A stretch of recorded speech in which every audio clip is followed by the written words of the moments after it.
We've got Joe in Montreal. Hi, how you doing, guys? Good, how are you? Dave. Good. Just want to say I love what you guys do. It's my first time watching the show live, but it's great. Thanks.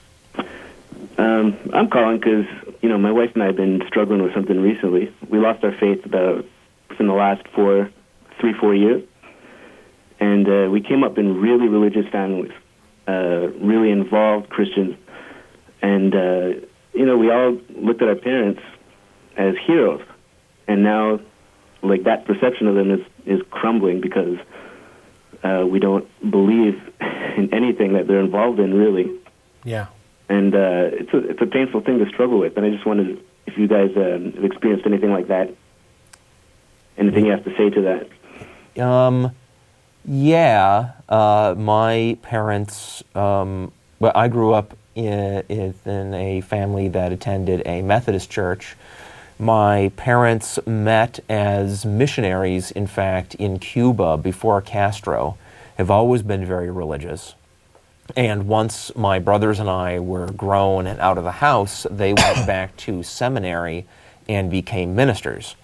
And it was shortly after that that I realized that I was an atheist, which of course has made it difficult to deal with what Mom and Dad had started doing. And I've tried to console myself that their intentions are good.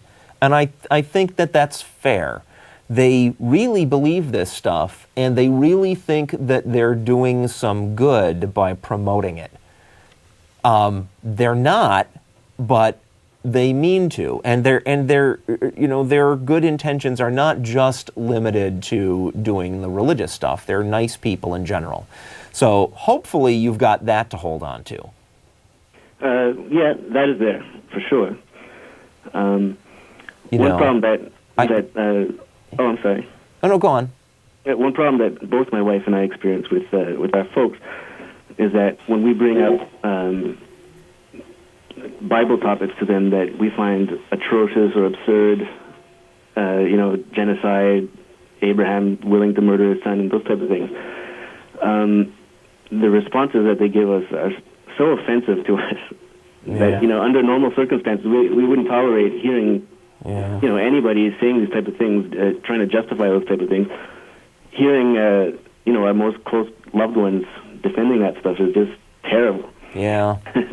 I understand, but let me tell you, from the other side of the coin, my mom in particular is a very, very liberal Christian, and she's perfectly okay with believing in Jesus and everything, but also thinking that as long as you are a decent human being, you don't get thrown into the flames after you die, right? But that's that just leaves me wondering, well, if the Christian religion is not really essential, Mom, to taking care of your afterlife, then why are you wasting your time on it?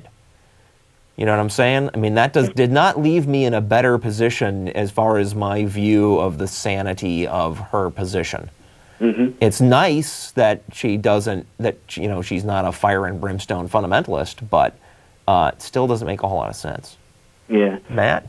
All our parents sort of lean a little more to the fundy side. Well, sorry, my wife and my parents.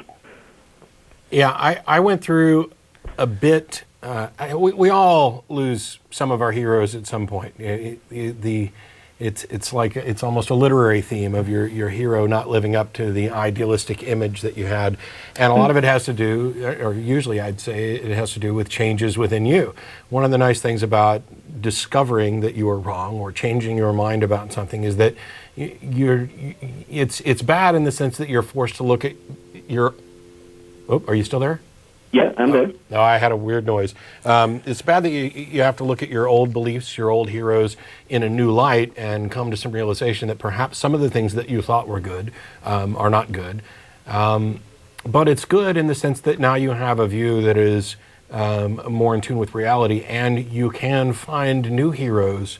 For example, there was a member of my family who was one of the most intelligent people in the family, and wise. And even though I didn't get to spend a great deal of time with him growing up, he was not just intelligent and fairly wise. He was respected in the family.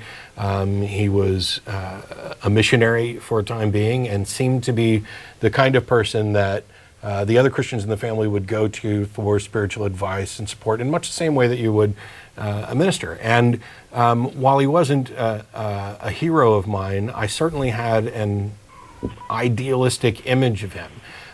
When it came time, when it was discovered by my family that I no longer shared their beliefs and was actively, in their view, working for Satan, he and I had a conversation. And here's, a college-educated physician and missionary, and the arguments that he presented were just laughable. I mean, right off the bat, it was Pascal's wager. And that was, I think, more shattering than anything, because I had this expectation that when I have this conversation with him, this is going to be it. This is going to be the one that, talking to my parents or grandparents or anybody else, other family members, not going to be that big a deal, because they haven't spent as much time studying this and they're not as familiar with the arguments. And I would expect Pascal's wager and circular arguments and glaring logical fallacies from them, and that's what I get. But I didn't expect it from him. And when that happened, there was a real sense of illusions crumbling about the status of a mind that I had at a minimum respected, although perhaps not looked at as a hero. Mm-hmm. Fortunately, I have a bunch of other heroes. Some of them I've been fortunate enough to count among my friends, or at least associates, and they're people that I respect not only for their intelligence, but also for their wisdom, the application of that intelligence to reality. And I think my relationship with my family, it'll never be the same again. The best we can hope for is some new normal. I think you just got to keep looking forward and find the new heroes, and realize that the people that you idolized, the reasons that you idolized them are what changed, not the individual. Right. And their intent, as Jeff pointed out, their good intentions, while they may be misguided, and they may be the case of good intentions that are actually doing, clear evil, I think that the best you can do is hope that they have a similar change, even though it may be incredibly unlikely. Yeah, it seems unlikely in a lot of cases, at least in the older generation. Yeah, I'm in the same boat there. Are you in the market for new heroes? Well, I mean, I do have heroes of my own, but for sure, I mean, I'm always open. I can recommend. It's more a matter of, I'm sorry. Yeah, I can recommend the celebatheists.com website, which is a nice collection of information on a lot of people in science and entertainment and throughout history who have been atheists, that you can look around through and say, oh, this guy whose work I have already appreciated, why, he's also an atheist. Isn't that great? Yeah, that's great. Well, thanks. You're welcome. And also, for I'll give a quick shout out. There's a bunch of bad information on YouTube, but there's also a bunch of good information on YouTube. One of the individuals that I might count him amongst my heroes, or at least people that I admire for the work they're doing. Look for Aaron Ra on YouTube.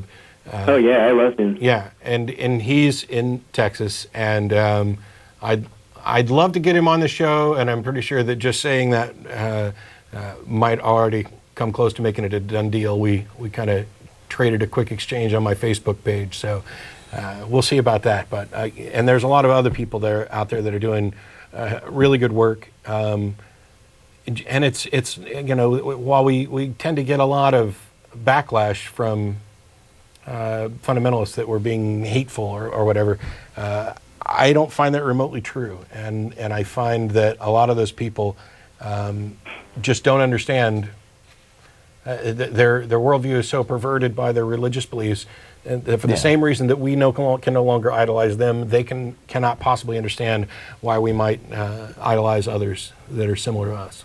Right. I'm trying to do my part on YouTube as well. Great. As best I can.